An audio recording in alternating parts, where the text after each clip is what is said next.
దేవుని న్యాయం అంటే ఎట్ట చెప్పనా? ఎంత న్యాయవంతుడండి ఆయన అసలు. పిల్ల కాకులకు కూడా మేత పెడతాడండి, కాకి కూడా అన్యాయం చేయడు, దానికి సరిపడా మేత పెడతాడండి. ఏకాంత ప్రార్థనకి వెళ్ళి ప్రార్థనలో ఉంటున్నా పక్షులు తెగ్గనపడతాయి ఆడ ప్రార్థన తోటలో. అవి ఎంత కిలకిలకిలకిల్లాడతాయో తెలుసా? ఏంటంటే వాటికి కూడా మేత అందిస్తున్నాడు. మరి తినకపోతే నకనకలాడతాయి కానీ కిలకిలాడతాయా? అరచు పిల్ల కాకులకు ఆహారం పెట్టేవాడని రాస్తుంది ఆయన గురించి. సముద్రంలో చేపకి, నేల మీద ప్రాణికి, ప్రతి జీవికి. మీకు ఒకటి తెలుసా? ఆయన న్యాయం. ఒక భక్తుడు ఉన్నాడంట. ఆ భక్తుడికి తన మీద తనకి ఓవర్ కాన్ఫిడెన్స్. నేను చాలా ప్రేమ కలిగిన వాడిని, చాలా దయగలిగిన వాడిని, నాకు ఓర్పు సహనాలు ఎక్కువ అని కొంతమంది వాళ్ళ డబ్బా వాళ్ళు కొట్టుకుంటుంటారు. అట్లా ఈయన కొంచెం ఆ ఫీలింగ్ ఉంది. ఏ మనుషుడికైనా అట్లా తమ మీద తమకు ఓవర్ కాన్ఫిడెన్స్ ఉంటే దాన్ని విర్రగొట్టడం దేవుడి పని. సరే, ఈ భక్తుడి ఫీలింగ్స్ని దేవుడు గుర్తించి ఒక రోజు దర్శనంలో చెప్పాడు, నా కుమారుడా, నీ దగ్గరకు ఒక వ్యక్తిని పంపిస్తున్నాను, ఒక 3 రోజులు అతన్ని నీ దగ్గర ఉంచి జాగ్రత్తగా చూసుకో. నేను పంపిస్తానంటే అర్థం చేసుకో. ఒక 3 రోజులు నీ దగ్గర ఉంచుకొని జాగ్రత్తగా చూడు, ఆ తర్వాత ఏం చేయాలన్నది నేను చెబుతాను అన్నాడట. 3 days. చెప్పేదా ప్రార్థన చేసేదా? చెప్పేదా? సరే, దేవుడు పంపిస్తున్నాడంటే ఇక మరి భక్తుడు రెడీగా ఉండాలిగా. ఆ వ్యక్తి ఎలా ఉంటాడు, ఏంటి, ఆకారం, కొలతలు అన్నీ చెప్పాడు. అనుకున్న ప్రకారం మరుసటి రోజు దేవుడు చెప్పిన టయానికి ఈ భక్తుడు ఇంటి వాకిటి దగ్గర ఒక వ్యక్తి నిలబడి ఉన్నాడు. దేవుడు చెప్పిన వస్త్రాలే వేసుకొని ఉన్నాడు. అంతా అదే మనిషి. వాకిటి దగ్గర నిలబడ్డాడు. భక్తుడు ఇక అబ్బా, దేవుడు పంపించిన వ్యక్తి అంటే ఎంత గొప్పవాడు అనుకుంటాడు కదా. గేటు దగ్గరికి పోయాడు తీయటానికి. ఆ బయట ఉన్నాడు ఒక మాట జారాడు. ఎవడురా ఈ కొంపలో ఎంతసేపు నిలబడాలరా, తలుపు తీరేంది అన్నాడు. దేవునికి స్తోత్రం.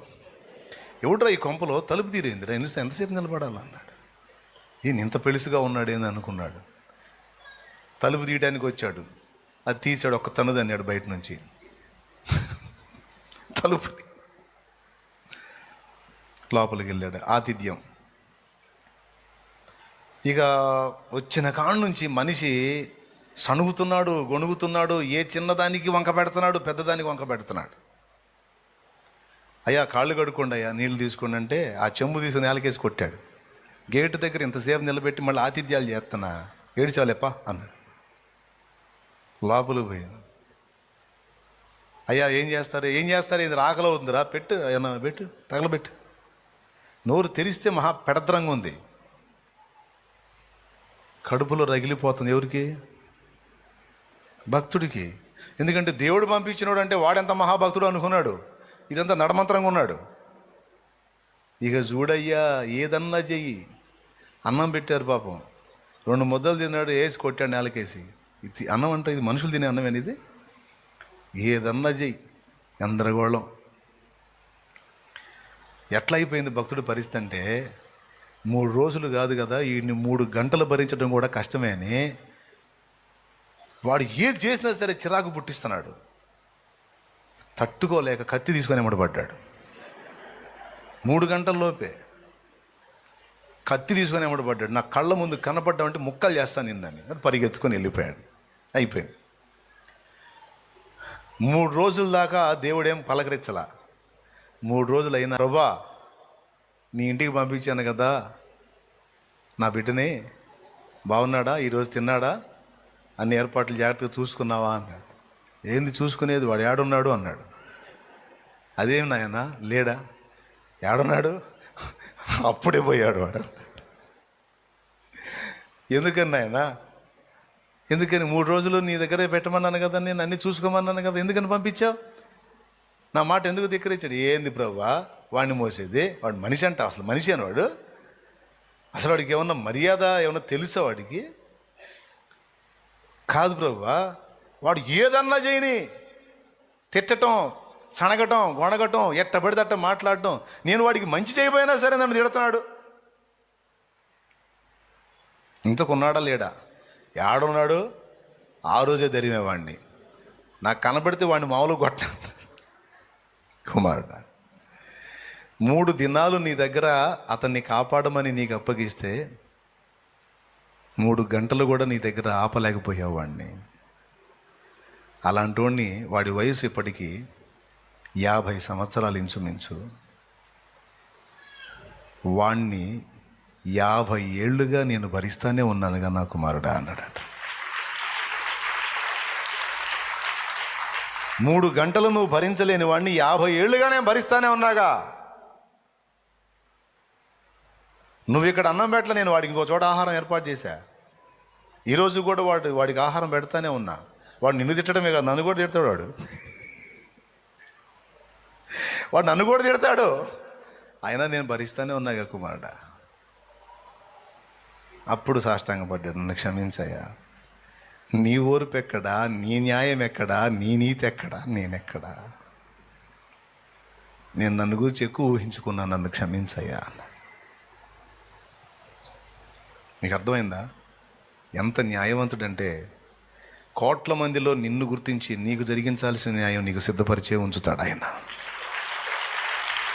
కోట్లాది మంది జీవులలో నీ ఒక జీవివి, నీకు కావాల్సింది ఏందో కూడా సిద్ధపరిచి ఆ ఘట్టానికి నీకు అందేటట్టు రెడీ చేసి పెడతాడండి, పెట్టి కూర్చుంటాడు అక్కడ. ఎవరికి జరిగించాల్సిన న్యాయం వాళ్ళకి జరిగించి కూర్చుంటాడండి.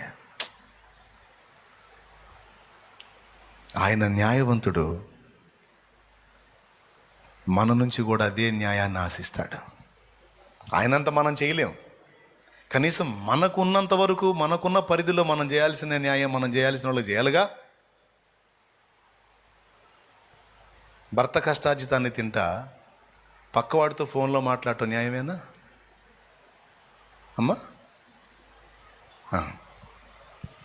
తల్లిదండ్రుల కష్టార్జితాన్ని ఉపయోగించుకొని పెంచి పెద్ద చేసి చదువులకి డబ్బులు తగలబోసి అంతా ఇది చేస్తే, తీరా నీ కాళ్ళ మీద నువ్వు నిలబడే పొజిషన్కి వచ్చిన తర్వాత నేను మేజర్ని, నేను రేజర్నని నువ్వు పోలీస్ స్టేషన్లో పోవటం న్యాయమేనా?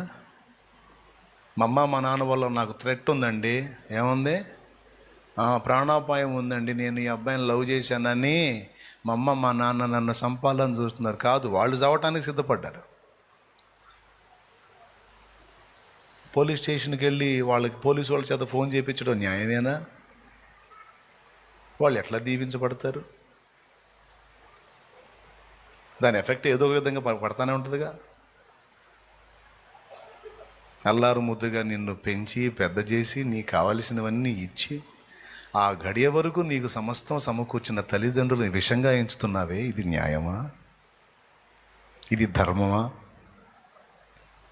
కుమారుడా, చెట్టంత ఎదిగావు, ఇక తండ్రికి రెక్క కాదరు అవుతావు అని నీ గురించి ఎన్నో కలలు కన్నా నీ తండ్రిని అన్యాయం చేశావు. న్యాయమా?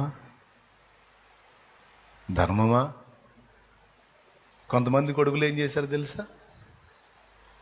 వేరే వాళ్ళ అమ్మాయిని వాడు తీసుకొని పోతే వాడి తండ్రిని పోలీసు వాళ్ళు తీసుకెళ్ళి గుల్లకొట్టుడు కొట్టారు.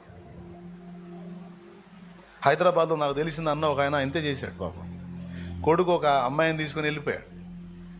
పాప ఈయన పట్టుకొని పోయారు, తండ్రిని పట్టుకొని పోయారు. గుల్ల కోటింగ్. ఇలాంటి స్టోరీస్ ఎన్ని?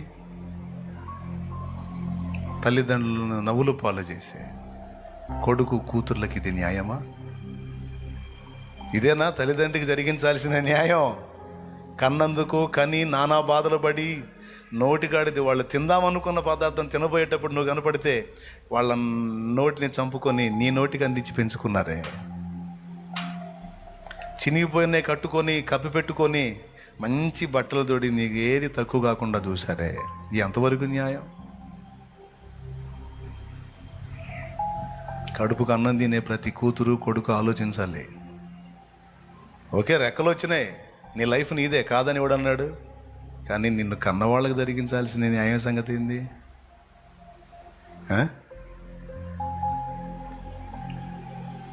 దేవుని న్యాయం.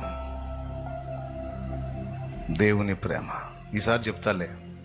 మూడవది దేవుని మెప్పు.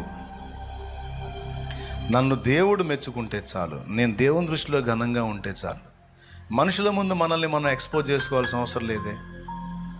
మనుషుల ముందు మనల్ని మనం గొప్ప అది రోతగా కూడా ఉంటుంది. మనుషుల ముందు మనల్ని మనం హెచ్చించుకోవటం రోతగా కూడా ఉంటుంది, అసహ్యంగా కూడా ఉంటుంది. నేను దేవుని మెప్పును వెతకాలి. ఒకవేళ నన్ను ఏదన్నా గనపరిస్తే అది నా దేవుడు గనపరచాలి, కానీ నన్ను నేను